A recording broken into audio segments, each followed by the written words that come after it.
नमस्कार साथियों, आज एक बहुत ही महत्वपूर्ण टॉपिक को लेकर मैं फिर से आप लोगों के सामने उपस्थित हूं। साथियों, आज का मेरा टॉपिक बहुत इंटरेस्टिंग टॉपिक है। ऐसा टॉपिक जो कहीं ना कहीं हम नर्सिंग प्रोफेशन के जितने भी साथी हैं उनको पूरा सुनना चाहिए, समझना चाहिए और डिसीजन लेना चाहिए कि क्या सही है और क्या गलत है। साथियों, सबसे पहले बात करते हैं उत्तराखंड के अंदर आज से 4 साल पहले 2020 में 12 दिसंबर 2020 को एक वैकेंसी आई थी मेडिकल कॉलेज और स्वास्थ्य विभाग के 2621 पदों पर। फिर से मैं आपको रिपीट कर रहा हूं, मेडिकल कॉलेज और स्वास्थ्य विभाग के 2621 पदों पर एक साथ विज्ञप्ति आई थी। एग्जाम होना था, एग्जाम नहीं हुआ, एग्जाम का विरोध हुआ सीनियर्स द्वारा और भर्ती कैंसिल होती गई 3 बार एग्जाम कैंसिल हुआ। उसके बाद हमने बीच का रास्ता निकाला।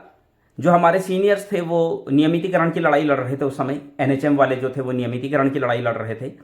आप मेरे चैनल पर जाकर भी देख सकते हैं, मैंने चैनल पर भी वो एविडेंस डाले हैं जब वो नियमितीकरण की लड़ाई लड़ रहे थे। कुछ अखबारों की कटिंग मैंने डाली भी, आप देख सकते हैं। तो साथियों, हमारे जो सीनियर्स हैं जो एनएचएम में है, उपनल में है, वो नियमितीकरण की लड़ाई लड़ रहे थे और जिससे प्राइवेट हॉस्पिटल्स में काम करने वाले जितने भी बेरोजगार नर्सिंग साथी हैं उनको कोई बेनिफिट नहीं था। तो हमने बीच का रास्ता निकाला और वर्षवार लड़ाई लड़ी हमने। और इस लड़ाई को लड़ते लड़ते कहीं ना कहीं हमारी लड़ाई इतनी मजबूत थी कि सीनियर्स को भी हमारे साथ वर्षवार की लड़ाई लड़नी पड़ी।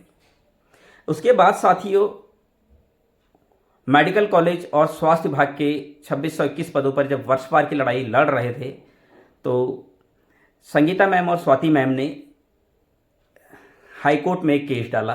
फिर से मैं आपको रिपीट कर रहा हूं, संगीता मैम और स्वाति मैम ने ये वर्षवार जो करवाया है, ये कोर्ट से जो करवाया है, स्वाति मैम और संगीता मैम ने करवाया है उनके केस के थ्रू। और गणेश कांडपाल जो हैं उन्होंने एक केस लड़ा था और संगीता मैम और स्वाति मैम को मैंने ही गणेश कांडपाल जी के पास जाने के लिए सजेस्ट किया था। आप उनसे जाकर पूछ सकते हैं या गणेश कांडपाल जी से भी आप जाकर पूछ सकते हैं कि किसने ईयर वाइज सिलेक्शन का केस लड़ने की बात कही थी और किसने उन कैंडिडेट्स को गणेश कांडपाल जी के पास भेजा। खैर छोड़िए, ये कोई बहुत बड़ा मुद्दा नहीं है, लेकिन मैं ये बात इसलिए बता रहा हूं क्योंकि आज बहुत सारे लोग क्रेडिट ले रहे हैं, बिना वजह का क्रेडिट ले रहे हैं। हमने जो है वर्षवार करवाया, हमने जो है वर्षवार की लड़ाई हमने लड़ी। जबकि मैं आपको बताऊं 27 जुलाई 2022 को जब सचिवालय के बाहर मैंने जो डिसीजन लिया भूख हड़ताल का और मैं वहीं पर अनशन में बैठा, वहीं पर मैंने भूख हड़ताल का डिसीजन लिया। तो जब मुझे वहाँ से मेरी गिरफ्तारी हुई और मुझे पुलिस लाइन ले जाया गया, वहाँ से मैं एकता विहार गया और एकता विहार में मैंने धरना शुरू किया। उसी रात की बात मैं बता रहा हूँ, 27 जुलाई 2022 की रात की बात बता रहा हूँ। मेरे पास एनएचएम संविदा एवं बेरोजगार महासंघ के सचिव गोविंद रावत भाई आए, जिन्होंने मुझे कहा, बबलू भाई आप बेतुका ये जो धरना कर रहे हैं इसको ना करें, इससे जो है कुछ नहीं होना है, सिर्फ हमारा नुकसान होगा। तो आप इस तरह का डिसीजन ना लें और आप धरने पर ना बैठें। क्योंकि मैं डिसीजन कर चुका था, मैं डिसीजन ले चुका था और मैं धरने पर बैठ चुका था।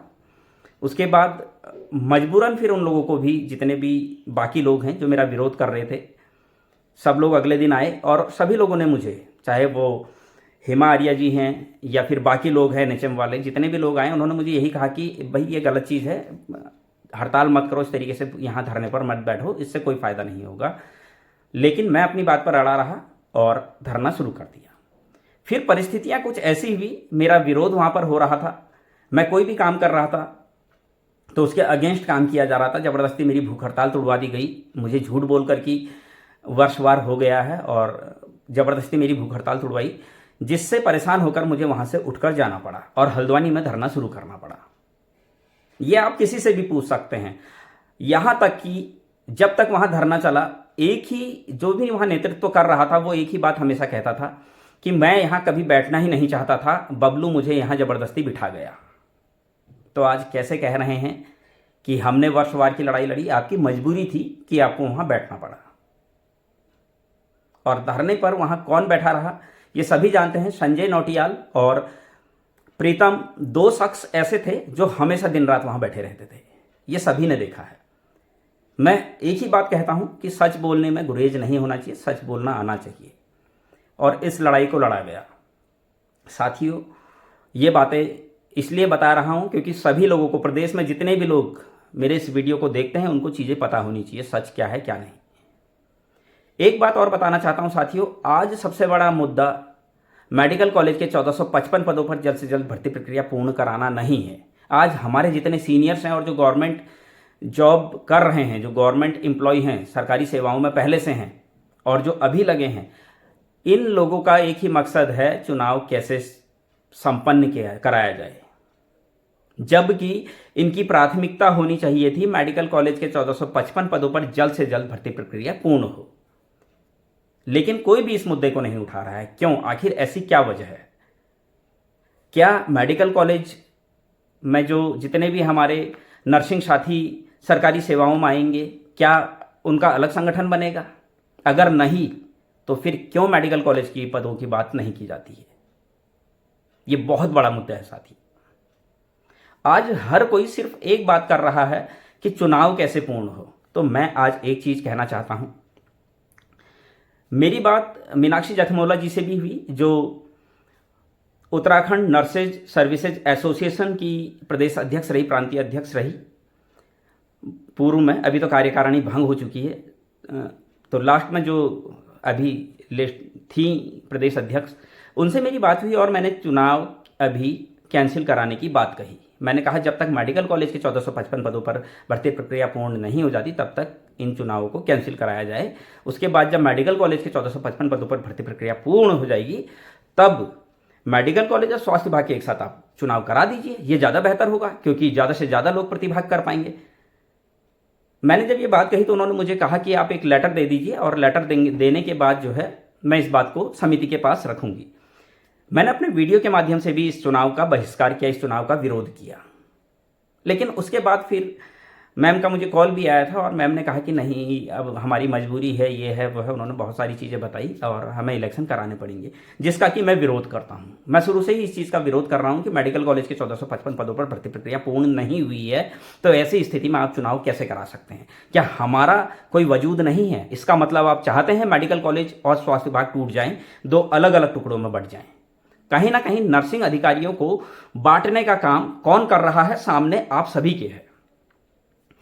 मैं जो चुनाव प्रभारी हैं, चुनाव प्रभारी का नाम है गिरीश उनियाल, उनसे भी मैं लगातार कॉल कर रहा था, इस संबंध में बात करना चाह रहा था, लेकिन गिरीश उनियाल फ़ोन तक नहीं उठा रहे हैं। उत्तरकाशी डिस्ट्रिक्ट हॉस्पिटल में हैं, उनका नैतिक दायित्व तो बनता है वो फ़ोन उठाएं। वो ऐसे पद पर बैठे हैं, उनको हमारी बात सुननी चाहिए। मैंने उनको कॉल किया, लेकिन उन्होंने मेरा फ़ोन नहीं उठाया। गलत बात है।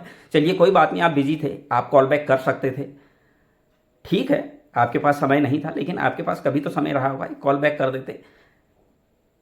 मुझे आपसे जानकारी चाहिए थी, मैं इस इलेक्शन का विरोध करना चाह रहा था, मैं अपनी बात आपके सामने रखना चाह रहा था। लेकिन जब आप फ़ोन ही नहीं उठाएंगे तो कैसे हम अपनी बात आप तक रखेंगे? आप चुनाव प्रभारी हैं, आपका नैतिक दायित्व तो बनता है आप सबकी बात सुने। मुझे बड़ा अफसोस है कि जो पदाधिकारी हैं वो फ़ोन तक नहीं उठा रहे हैं। कम से कम आप फ़ोन उठाइए, फ़ोन नहीं उठा पा रहे हैं। अगर बबलू आपको कॉल कर रहा है, जबकि मुझे आपने कॉल किया था, मैं उस समय उठा नहीं पाया था, लेकिन मैंने आपको कॉल बैक किया था, आपके मैसेज आए थे। तो मेरा मानना है, मैं आपसे कुछ चीज़ें कहना चाहता था, अपनी कुछ बातें रखना चाहता था आपके सामने, तो एटलीस्ट आपने फ़ोन उठाना चाहिए था। और ठीक है, आप बिजी थे तो आप कम से कम कॉल बैक कर सकते थे, लेकिन आपने ज़रूरी नहीं समझा। इस तरीके से नहीं होता है, बहुत बड़ा मुद्दा है। और एक चीज़ और कहना चाहूँगा, जिस तरीके से आपने एक मीटिंग की प्रांतीय लेवल पर जो मीटिंग की, जिसमें समिति के सभी मेंबर्स आपके बैठे, और उसमें आपने डिसीजन लिया कि 5 साल तक जो सरकारी सेवा कर चुका होगा वही इलेक्शन में जो है पदाधिकारी पद के लिए दावेदारी करेगा। तो मैं आपसे एक सवाल पूछना चाहता हूं, जिसने भी ये डिसीजन लिया, क्या ऐसा कोई बायलॉज है? क्या ऐसा कोई रूल है, कोई नियमावली ऐसी है कि 5 साल होने जरूरी हैं? आप खुद बताइए, क्या कोई ऐसा नियम है? और जब आप सरकारी सेवाओं में आए थे तो आप कितने साल आपने इंतजार किया? क्या 5 साल आपने इंतजार किया था? जब आपने नहीं किया तो आप दूसरे को कैसे कह सकते हैं? गिरीश जी से मैं पूछना चाहता हूं, गिरीश जी, आप कब पदाधिकारी बने? क्या आपको 5 साल पूरे होने के बाद बनाया गया? अगर नहीं बनाया गया तो आज आपने ऐसा डिसीजन क्यों लिया? आप आज आपकी समिति में अगर ये डिसीजन हुआ तो इस डिसीजन के ऊपर क्वेश्चन मार्क क्यों नहीं लगा? ऐसी स्थिति में क्या होगा, मैं आपको एक चीज़ और बताता हूँ। ऐसी स्थिति में जितने भी नए सदस्य हैं, जितने भी नए नर्सिंग अधिकारी सरकारी सेवाओं में आए हैं, वो अपना एक अलग संगठन बना लेंगे। ये निश्चित है, वो अपना एक अलग संगठन बना लेंगे और ये बहुत जल्द हो जाएगा। उसके बाद दो फाड़ तो आपने कर ही दिया। एक तरफ आप बोल रहे हैं उनसे मेंबरशिप लीजिए। भाई जब वो किसी भी पद के लिए दावेदारी नहीं कर सकते हैं तो फिर वो मेंबरशिप क्यों लेंगे? जब उनका कोई वजूद ही आप नहीं रख रहे हैं तो फिर वो मेंबरशिप क्यों लेंगे? आप उनका मेंबरशिप का पैसा वापस कीजिए। जब उनको आप उनकी वैल्यू ही जीरो कर दी आपने तो फिर ना ही वो मेंबरशिप लेंगे, ना ही जब वो इलेक्शन ही नहीं लड़ सकते हैं तो फिर मेंबरशिप किस बात की? इसका मतलब उनका यूज आप सिर्फ और सिर्फ वोट डालने के लिए करेंगे। ऐसे तो कल को आप नियम बना देंगे कि क्या बोलते हैं, नए जो 5 साल तक आपको नहीं हुए हैं, 5 साल तक आपकी बात नहीं सुनी जाएगी, 5 साल तक आप झेलो। अगर कोई आपके पास अपनी समस्या लेके आएगा, आप तो यही कह दो कि अभी तो आपका प्रोविजनल पीरियड है, हम आपकी कोई समस्या का समाधान नहीं कर सकते हैं। भाई नियम तो आप ऐसे ही बना रहे हैं। ये नियम जो है ये तानाशाही वाले नियम लग रहे हैं। ये नियम बिल्कुल ही ऐसा कोई बायलॉज है ही नहीं। सरकारी सेवाओं में आ चुके हैं वो। और अगर कोई भी व्यक्ति अगर चाहता है मैं चुनाव लड़ूं तो उसका संवैधानिक अधिकार है, आप मना नहीं कर सकते हैं। वो सरकारी सेवाओं में आ चुका है। अगर वोट डालने का अधिकार है तो चुनाव लड़ने का भी उसको अधिकार है। अगर वो मेंबरशिप लेता है इसका मतलब वो चुनाव लड़ सकता है। ये जो आपने नियम बनाया है ये बहुत गलत नियम है, मैं इसका विरोध करता हूं। ये सरासर जो जितने भी नए नर्सिंग अधिकारी आए हैं उनकी आवाज़ को दबाने का एक काम किया जा रहा है, जो कि बहुत गलत है। जिसके अंदर काबिलियत है वही तो लड़ेगा, हर कोई तो नहीं लड़ रहा है। तो जो आपने ये डिसीजन लिया मैं इसका विरोध करता हूं। पहले भी मैं चुनाव का भी विरोध कर रहा था और आपके इस डिसीजन का भी विरोध करता हूं। और मैं आपको एक चीज़ कहता हूं, अभी मेरी इन बातों को बहुत सारे लोग कॉपी भी कर लेंगे और फिर बाद में कहेंगे ये तो हमने किया, इसका विरोध तो हमने किया। ऐसे तुर्रम खान बहुत है जो दूसरे के काम का क्रेडिट लेते हैं, आपने देखा ही होगा। बहुत सारे लोग बोल देते हैं 80-20 हमने कराया, 20% हमने कराया। भैया 2016 में जो बैकलॉग आया था उसमें गवर्नमेंट ने किया था, वो आपने कराया तो आप दिखाओ ना आपके नाम का केस। खाली झूठ बोलने से थोड़ी ना होता है। हर चीज का क्रेडिट खुद लेना आप खुद समझिए, ऐसा नहीं चलता है। जो चीज आप कर रहे हैं, आपने तो ये भी बोला था कि जो है हाईकोर्ट में जो है वर्षवार की लड़ाई हमने लड़ी, संगीता मैम और स्वाति मैम ने लड़ी थी। गणेश कांडपाल जी ने केस लड़ा था। आप गणेश कांडपाल जी से पूछिए स्वाति मैम को और संगीता मैम को किसने उनके पास भेजा। तो चीजें सभी को पता होनी चाहिए। ऐसा नहीं है कि कोई भी हवा में बोल देगा उसकी बात मान ली जाए, ऐसा नहीं होता है। तो साथियों, मैं एक चीज आप लोगों से सभी से बोलना चाहता हूं। सभी लोग जो मेंबरशिप ले रहे हैं, जिस तरीके से नियम बना दिए गए हैं, सभी लोग अपनी मेंबरशिप वापस लें, मेंबरशिप का पैसा वापस लें। दूसरा, जितने भी नए नर्सिंग अधिकारियों को चुनाव लड़ने के लिए पूरी तरह से मना कर दिया गया है, 5 साल का एक नियम बना दिया गया है। तो मेरा मानना ये है, मैं हमारे कुछ साथी हैं जो एक्टिव रहते हैं उनसे ये कहना चाहूँगा कि वो एक अलग एसोसिएशन बनाएं और जितने भी नए साथी हैं सब उस एसोसिएशन में जो है चुनाव प्रक्रिया संपन्न कराएं, वहाँ पर चुनाव हो। अब जो मैं ये कह रहा हूँ नई एसोसिएशन बनाए तो बहुत सारे तुर्रम खान ऐसे बैठे हैं नकलची, क्रेडिट लेने के लिए आएंगे, अब वो तुरंत एक्टिव हो जाएंगे। बबलू भाई ने आइडिया तो यही दिया है, क्रेडिट हम ले लेते हैं, एसोसिएशन हम बना देते हैं। तो इस तरह की बचकानी हरकतें छोड़ें, आप अपने दिमाग से काम करें।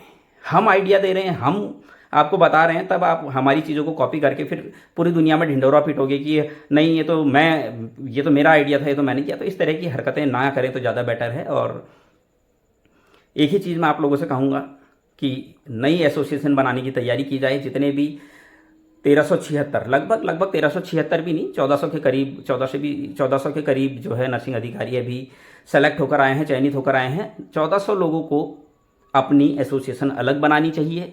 उस एसोसिएशन में सभी ने इलेक्शन संपूर्ण कराना चाहिए। अभी एक चीज़ और है कि इनके पास ऑनलाइन वोटिंग का कोई रूल नहीं था, कोई सुविधा नहीं थी, तो भाई वोट कैसे डालेंगे? समिति ने डिसीजन लेना था ना, कम से कम आपके पास एक ऐप तो होता। आप इतने बड़े पद पर बैठे हो, आपके पास एक ऐप नहीं है कि पूरे प्रदेश के लोग वहां वोट कर सकें, तो कैसे काम चलेगा? हर किसी को डिस्ट्रिक्ट वाइज नैतिक जिम्मेदारी दी जाती कि सभी लोगों का वोट पड़ना जरूरी है। सिर्फ देहरादून के चंद वोटों से डिसाइड नहीं होगा ना कि कौन प्रांतीय अध्यक्ष बनेगा, कौन प्रांतीय कार्यकारिणी का मेंबर बनेगा। पूरे प्रदेश के नर्सिंग अधिकारी वोट करेंगे, तभी जो है कार्यकारिणी संपन्न होगी। साथियों, मैं एक ही बात कहना चाहता हूं, जितने भी पदाधिकारी हैं जो आवेदन करना चाह रहे थे, जो नए आवेदनकर्ता हैं, उन लोगों को एकजुट होकर एक नई एसोसिएशन का निर्माण करना चाहिए, जल्द से जल्द करना चाहिए, और पुरानी कार्यकारिणी जो इनका विरोध कर रही है, उस कार्यकारिणी को ये काम करके दिखाना चाहिए। मैं उम्मीद करता हूं मेरी बात से आप सभी लोग सहमत होंगे, और उम्मीद करता हूं बहुत जल्द एक नई कार्यकारिणी बनेगी। पुरानी कार्यकारिणी में कितने लोग हैं आप खुद सोचिए। नई कार्यकारिणी लगभग 1400 लोगों से भरी हुई होगी, और पुरानी कार्यकारिणी में आधे लोग भी नहीं होंगे। इसका मतलब साफ है कि नई कार्यकारिणी पूरी तरह से सक्षम होगी अपने अस्तित्व को कायम रखने, अपने अस्तित्व को बनाने में, अपना एक मजबूत आधार तैयार करने में। उम्मीद करता हूं आप सभी लोग मेरी बातों से सहमत होंगे। उम्मीद करता हूं आगे भी इसी तरह से मैं आप लोगों को जागरूक करते रहूंगा। तब तक के लिए धन्यवाद।